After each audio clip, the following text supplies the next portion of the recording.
Hey everyone, welcome to Broken Lord Order. Today we're taking a look at an oldie but a goodie, this being Mixu's Mousillon. So sit back, grab a drink, and let's get into it. Wow.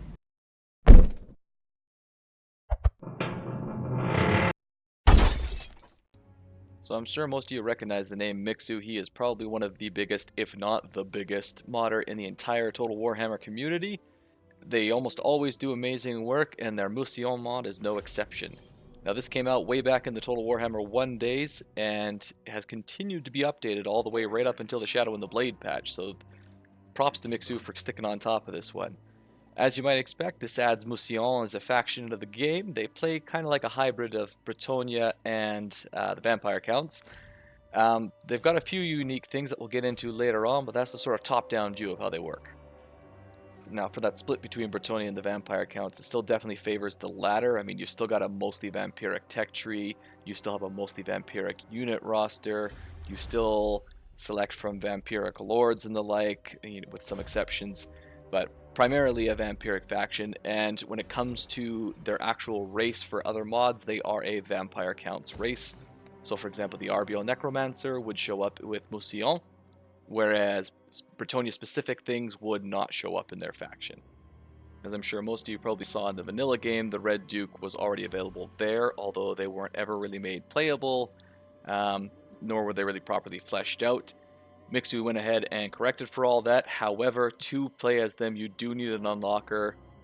Mixu's one being the obvious choice, though Crin Sauces will also work for this, which will unlock the entire faction for you. If you don't use that, they are still put into the game, but you just can't play as them yourself. Most obvious change right out of the gates is, of course, the Red Duke themselves. So, as I said, Mixu did take time to flesh them out. They have a completely unique skill tree. They've now got a bunch of mount options available. They've got spells on them and everything. They look like DLC quality as a legendary lord option. But just in case you don't want to use the Red Duke, Mixu also took time to give you two generic lord options added in, these being the Fallen Prophetess, which is a vampiric version of the Prophetess from Bretonia, and the Fallen Knight, this of course being an undead version of the knights that you see from Bretonia as well.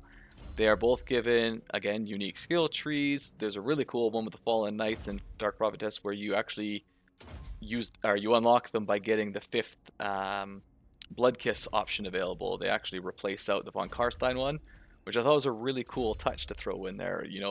Might have been unnecessary for some people, but I thought it was a really cool way to unlock them. Just as a heads up, they do still have access to the normal Vampiric Lords. You can still use Strigoi Ghoul Kings, you can still use Necroarch, you can still use Vampire Lords, Master Necromancers, the whole kit and caboodle. It's just you have two unique options that aren't available for the other Vampiric factions. So we'll finish out in the units, I guess, then. You lose out on most of your final tiers of beasts, so Vargeist, Terrorgeist, Black Coach, and the Ethereal Knights. I can't remember what they are called. But in exchange for those losses, you do get access to a bunch of Bretonian units. You got men-at-arms, you've got peasant bowmen, as well as peasant bowmen who are mounted onto horses.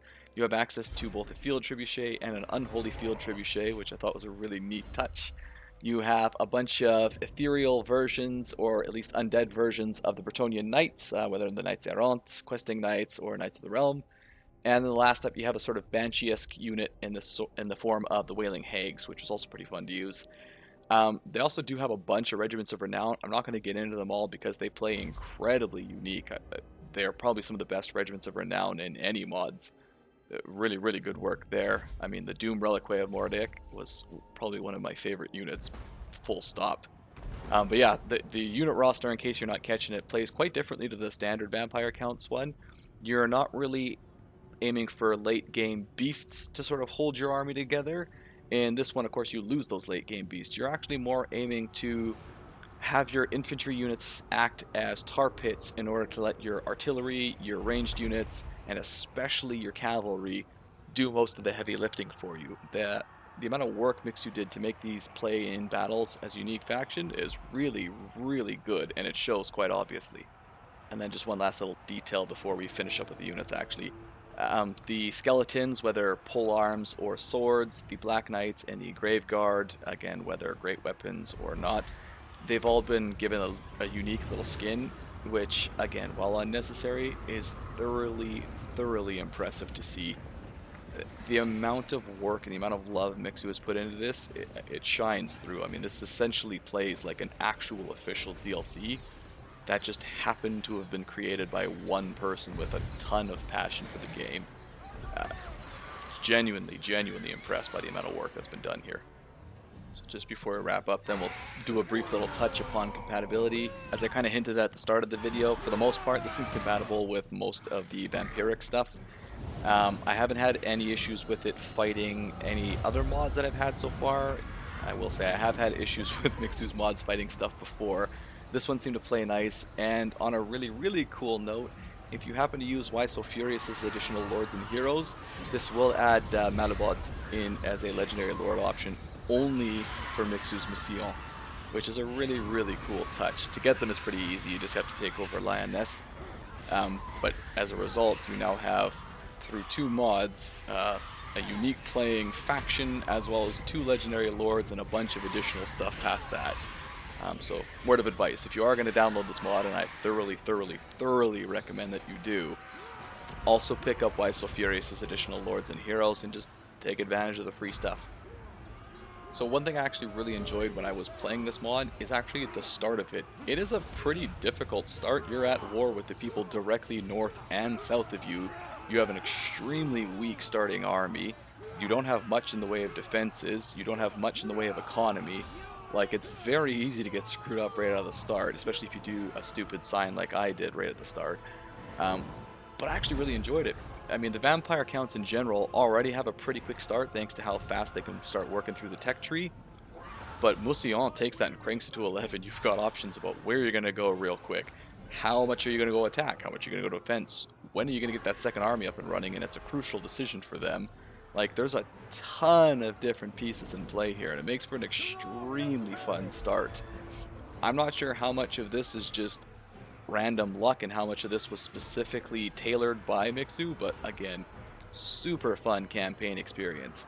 Now that we have the shorter turn times too, one of the biggest issues that used to hit this mod, which was, end turn times, not really a factor anymore. It does still suffer from the other issue in Mortal Empires, which is that it's kind of an unrewarding campaign. You're effectively trying to just murder everyone. There's not a more specific objective than that. But, that's impossible to nitpick Mixu for doing. I mean, that's CA's doing at this point, right? One of the more fun campaign experiences, though, even if you are planning on doing a Vampire Counts run, I'd actually recommend you avoid all the vanilla content and jump straight into Mousillon instead. Alright, so then conclusion time. I mean, if I haven't already given it away like 13 times throughout the start of this video, should you download this mod? Yeah, obviously. There's absolutely no downsides to this whatsoever. The stuff that it adds in is brilliantly done. It looks great, it plays great, there's no imbalances, there's no compatibility issues. Like, this is all net positives. Like I said earlier in the video, this actually feels like an official DLC that just happens to be free. Like I said earlier too, if you are going to get this, I'd probably recommend Why So Furious' additional lords and heroes. Gives you just another little option to play around with. But that's going to wrap it up for this particular video. Haven't really made up my mind about what we're going to review next week. Still got a few options pinging around in my head. If there is something you want to see specifically, let me know in the comments and I'll look into doing it for you. That's going to wrap it up though. Thanks for watching. See you next time.